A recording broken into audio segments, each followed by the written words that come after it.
देवर्षि नारद पत्रकारिता सम्मान समारोह, वरिष्ठ पत्रकार स्वर्गीय श्री बबन प्रसाद मिश्रा सम्मान एवं वरिष्ठ पत्रकार स्वर्गीय श्री रमेश नैयर सम्मान समारोह। डिजिटल क्रांति के समय में पत्रकारिता। मुख्य अतिथि श्री मयंक श्रीवास्तव जी, मुख्य वक्ता प्रोफेसर डॉक्टर के.जी. सुरेश, कुलपति माखनलाल चतुर्वेदी राष्ट्रीय पत्रकारिता एवं संचार विश्वविद्यालय भोपाल मध्य प्रदेश से पहुंचे हुए हैं। और क्या कुछ कहा उन्होंने, आइए हम उनके मंच पर सुनते हैं और उनसे कुछ बातें करते हैं और आपको दिखाने की कोशिश करते हैं। यहाँ से कुछ तस्वीरें आपको साझा करते हैं। कुछ मोमेंटो भी प्रदान किया गया, दीप प्रज्वलित किया गया। श्री नारद जयंती पर कुशाभाऊ ठाकरे पत्रकारिता एवं जनसंचार विश्वविद्यालय रायपुर, पत्रकारिता समस्या मूलक नहीं समाधान आधारित होना चाहिए, शोध की सामाजिक प्रासंगिकता होना आवश्यक है। मैं वही कहना चाहता हूँ कि ये दोनों दो तरफा है, जो धारी तलवार है, और जब तक इसमें जिम्मेदारी का भाव नहीं डाला जाए, जिम्मेदारी का भाव जब तक नहीं डाला जाए तब तक ये लोगों को बतौर पत्रकारिता अपनी पहचान देने में सक्षम नहीं। तो इसमें एक रिस्पॉन्सिबिलिटी अकाउंटेबिलिटी का तत्व आना बहुत आवश्यक है। बाकी जो अन्य पत्रकारिता के क्षेत्र हैं वो पहले से इस्टेब्लिश्ड है और वो काफ़ी अच्छा कार्य कर रहे हैं। थोड़ी बहुत क्या बोलेंगे कि ऊँच नीच होती है और मुझे लगता है कि यदि इस समाज में यदि किसी को कोई उसके ग्राउंड का रिड्रेसल चाहिए या उसको कोई सहायता चाहिए तो 2-3 क्षेत्र बहुत ज़रूरी है। उनमें से एक क्षेत्र मीडिया का है, एक क्षेत्र अदालत का है और एक क्षेत्र प्रशासन मीडिया अपना कार्य कर रही है। पत्रकारिता को समस्या नहीं समाधान आधारित होना चाहिए। टेलीविजन पत्रकारिता द्वारा लाई गई भाषा में आक्रामकता अब प्रिंट मीडिया में भी आ गई है। ये बातें प्रोफेसर डॉक्टर के.जी. सुरेश ने पत्रकारिता विश्वविद्यालय में आयोजित वार्ता कार्यक्रम में कही। शनिवार को कुशाभाऊ ठाकरे पत्रकारिता एवं जनसंचार विश्वविद्यालय रायपुर में राष्ट्रीय शिक्षा नीति और मीडिया पाठ्यक्रम विषय पर वार्ता का आयोजन किया गया। इस अवसर पर मुख्य अतिथि के रूप में बोलते हुए माखनलाल चतुर्वेदी राष्ट्रीय पत्रकारिता एवं संचार विश्वविद्यालय के कुलपति प्रोफेसर के.जी. सुरेश ने कहा कि राष्ट्रीय शिक्षा नीति में भारतीय ज्ञान परंपरा पर बल दिया गया है। मीडिया की भाषा संयम की भाषा होनी चाहिए। टेलीविजन पत्रकारिता द्वारा लाई गई भाषा में आक्रामकता अब प्रिंट मीडिया में भी आ गई है। पत्रकारिता का भविष्य भाषा में है, इसलिए भारतीय भाषाओं में पत्रकारिता प्रशिक्षण को प्रसारित किया जाना है। आज के विद्यार्थी में साहित्य, हम लोग जो अच्छा काम कर रहे हैं हमको इनके बारे में भी बताना जरूरी है। आपने कहा सर कि इंफॉर्मेशन बॉम्बार्डिंग हो रही है, लेकिन दूसरी तरफ देखा जा रहा है कि रुझान सा भी हटता जा रहा है। तो इस कॉन्ट्राडिक्ट जो है इस द्वंद्व को आप कैसे देखते हैं? इसमें कहीं कोई दो राय नहीं कि अटेंशन स्पैन बहुत कम हो गया है। लोग पहले जो कई मिनटों तक लोग अटेंशन स्पैन हुआ करता था, आज चंद सेकंड्स के अंदर वो लोग जो है अपना जो उंगली है उसको चलाते हैं। और इसलिए विजुअल स्टोरी टेलिंग के माध्यम से कितने सशक्त तरीके से हम अपने कंटेंट को रख सकते हैं, ये हमारे सामने सबसे बड़ी चुनौती है। लेकिन उसके लिए हमें सनसनी नहीं करना है, उसके लिए हमें जिम्मेदारी के साथ हमको जो सार्थक और सत्य बात है उसको जनता के सामने रखना है। सर काफ़ी लंबे समय से आप पत्रकारिता कई ऐसे सर मुख्य रूप से कौन सी क्राइसिस आप देखते हैं जो आज युवाओं पर उसका प्रभाव पड़ता हुआ नजर आता है पत्रकारिता के क्षेत्र? मैं समझता हूँ कि मुझे बहुत चिंता हो रही है भाषा के को लेकर। आज का जो पत्रकार है उसके भाषा में काफ़ी क्षरण है, चाहे वो अंग्रेज़ी हो, हिंदी हो, मराठी हो। आज के युवा पीढ़ी ने जो है विशेषकर साहित्य से अपना नाता तोड़ दिया। मैं समझता हूँ कि अध्ययनशीलता नहीं होने की वजह से काफ़ी सतही पत्रकारिता हो रही है। इसलिए बहुत आवश्यक है कि पत्रकार शोध परख पत्रकारिता करें, साक्ष्य आधारित पत्रकारिता करें, तभी पत्रकारिता का विश्वसनीयता बनेगी। Thank you. किया, आपके लिए भी हम आयोजन समिति की ओर से सादर आभार व्यक्त करते हैं।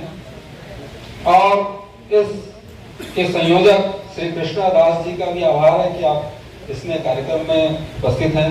इसी के साथ साथ अलग अलग मीडिया संस्थान के सम्मानीय पत्रकारगण, संपादकगण या अलग अलग विश्वविद्यालयों से आए प्राध्यापकगण एवं वरिष्ठ नागरिकगण, सम्मानीय सदस्यगण, सारे लोग का, आप सभी का इस आयोजन समिति में सभी का आभार व्यक्त करता हूं। जैसा कि आदरणीय कुलपति जी ने अपने वक्तव्य में कहा था कि यह जो है पत्रकारों द्वारा, पत्रकारों के लिए, पत्रकारों का अपना स्वयं का ये आयोजन है, इसलिए आप सभी को, यहाँ जो भी उपस्थित हैं, आप सभी को सादर आभार। इस तरह यह आयोजन की शुरुआत हम कर रहे हैं एक पत्रकारिता सम्मान के द्वारा।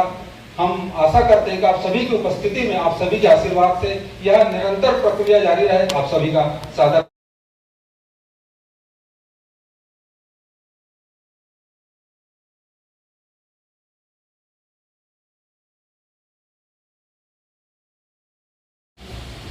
क्योंकि नए साल को इस तरह वो स्वागत करते हैं। लेकिन जैसे ही आप वर्ष प्रतिपदा कहते हैं, वो पूरा भाव ही बदल जाता है। उसमें आप नववर्ष को ही स्वागत कर रहे हैं, लेकिन उसको परंपरागत तरीके से स्वागत कर रहे हैं, क्योंकि उसमें कुछ भारतीय अवधारणाओं के आधार पर, हमारे परंपराओं के आधार पर आधारित है।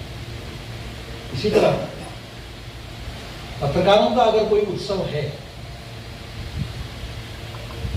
वैसे तो हम लोग मनाते हैं पत्रकारिता दिवस, world press freedom day, Hindi पत्रकारिता दिवस, लेकिन समस्त भारतवर्ष में पत्रकारों का एक उत्सव, जो स्वतंत्रता पूर्व के जो पूर्वाग्रह हैं, स्वतंत्रता पूर्व के जो क्या कहेंगे कि मानक हैं, आज भी हम उसको, मैं अपने माता पिता से, मेरे माता पिता, उनके माता पिता से लेते आते हैं। आज भी हमारे अंदर एक एस्टैब्लिशमेंट के प्रति, एक सरकार के प्रति, एक उन लोगों के प्रति जो शक्ति वाली पोस्ट पे हैं, उनके प्रति एक पूर्वाग्रह है, एक एंटी एस्टैब्लिशमेंट फीलिंग है, परंतु कोई सोल्यूशन उसका नहीं देता है। एक उदाहरण था, मैं बिलासपुर में ट्रैफिक के लिए बड़ा प्रयास कर रहा था कि ट्रैफिक व्यवस्था में मतलब लोगों के अंदर जागरूकता है, लोग उसके रूल्स को जाने, उनके अपने ट्रैफिक वालों को लेकर जगह जगह जाता था और लोगों को रूल्स भी बताते थे और जागरूक करते थे कि आप हेलमेट पहनिए। और ये छोटे से काम के लिए इतनी मेहनत लगती है, आप लोग समझ नहीं सकते कितनी। एक व्यक्ति को हेलमेट पहनाना जो है, उसको एवरेस्ट पर चढ़ाने जितना बड़ा कार्य है। तो एक स्कूल में मुझे लगता था कि बच्चे ही आगे बढ़, मतलब थोड़ा सा 1-2 साल में सारे बच्चे, और 10वीं से लेकर 12वीं तक तो अभी ऑलरेडी चलाते हैं वाहन, तो मुझे लगता था कि बच्चे ही आगे वाहन चलाएंगे। पहले इनको अगर हमने जागरूक कर दिया तो ट्रैफिक डेथ्स जो है, ट्रैफिक एक्सीडेंट्स काफी रुक जाएंगे। तो मैं ऐसे किसी स्कूल में था और उन लोगों से एक बच्चे ने मेरे से सवाल किया, वो इसी तरह का जनदर्शन टाइप का कार्यक्रम हो गया था वहाँ पे, कि मतलब बच्चे सवाल पूछ रहे थे। मैंने भी उनको प्रोत्साहित किया क्योंकि अदरवाइज उनकी रुचि थी नहीं इस कार्यक्रम में, तो मैंने सोचा सवाल पूछेंगे तो शायद रुचि जग जाए। तो सवाल जो उन लोगों ने पूछा, उसमें से एक बच्चे ने बोला कि साहब, हमारे स्कूल के सामने की जो सड़क है वो बनी नहीं, बड़ी खराब है, कोई काम होता ही नहीं है, सरकार कोई काम करती ही नहीं है। मैंने बोला भाई तेरी उम्र क्या है? उसने बताया 10वीं टाइप में होगा, मतलब 15 साल की उम्र होगी मैक्सिमम। मैंने कहा यार मेरी उम्र ना, मतलब अगर शेर की भाषा में बोले, मतलब एक शेर की तरह बोले तो ले मेरे तजुर्बों से सबक है मेरे रतीब, 2-4 साल उम्र में तुझसे बड़ा हूँ मैं तो उससे बहुत बड़ा था। मैंने कहा जो तुम बोल रहे ना कि एक सड़क के माध्यम से तुमने उसको फैला के पूरे व्यवस्था में ला दिया कि सरकार कोई काम नहीं कर रही है। मैंने उसको उदाहरण दिया कि तुमने सुना है गोल्डन क्वाड्रिलेटरल, ये सड़कें बनी हैं, मैंने देखा है बनी है। दिल्ली से प्रयागराज हम सुपरफास्ट ट्रेन प्रयागराज एक्सप्रेस से पहुंचते हैं 10 घंटा में। दिल्ली से प्रयागराज में एक मारुति की 3 लाख रुपए वाली गाड़ी से 8 घंटे में पहुंचा था। मैंने कहा इस चीज को आप जनरलाइज मत करो, एक ये नेगेटिविटी जो है ना आपके अंदर, उसको जनरलाइज मत करो। आपके सामने की सड़क नहीं बनी, ये एक तथ्य है, लेकिन इस तथ्य का विस्तार ये नहीं है कि सारी दुनिया में कोई सरकार काम नहीं कर रही, कहीं कुछ काम नहीं होता है। अब उस बच्चे के अंदर इतनी नेगेटिविटी, वो कितना पढ़ा लिखा है, कितनी उम्र का है, उसके अंदर नेगेटिविटी इसलिए आई है क्योंकि उसके माँ बाप ने ही नेगेटिविटी दी है। और जो माध्यम वो देखता है, टीवी के, मैगजीन्स के, अखबारों के, वो भी उसके अंदर ये नेगेटिविटी बढ़ाते जाते हैं। उसको कम करने वाला कोई नहीं है, रचनात्मकता के लोग नहीं हैं, ये समस्याएं बताने वाले लोग ज्यादा हैं, समाधान देने वाले लोग नहीं हैं। तो आज आप लोग निश्चित रूप से बहुत ही अच्छा विषय जो आज इस समिति ने चुना है, डिजिटल क्रांति के समय पत्रकारिता, उस पर माननीय के.जी. सुरेश जी का व्याख्यान सुनने आए हैं। मैं आप लोगों के बीच ज़्यादा समय नहीं लूँगा, परंतु एक लास्ट में एक सिर्फ अपील करते हुए मैं जाना चाहता हूँ कि रचनात्मकता की ओर, एक पॉजिटिविटी की ओर भी हम सभी मिल करके काम करें, ऐसा हम लोगों का प्रयत्न होना चाहिए। जैसे ये बात मजाक में कर रहा हूँ, आप लोग रिकॉर्ड तो जरूर कर रहे हैं, लेकिन उसको उसी स्तर पर रखिएगा कि जैसे नारद जी, जिसको आप पत्रकार लोग कह रहे हैं, नारायण नारायण कहते थे, नारायण के भक्त थे, यानी विष्णु के भक्त थे, बाकी तो आप लोग समझिए।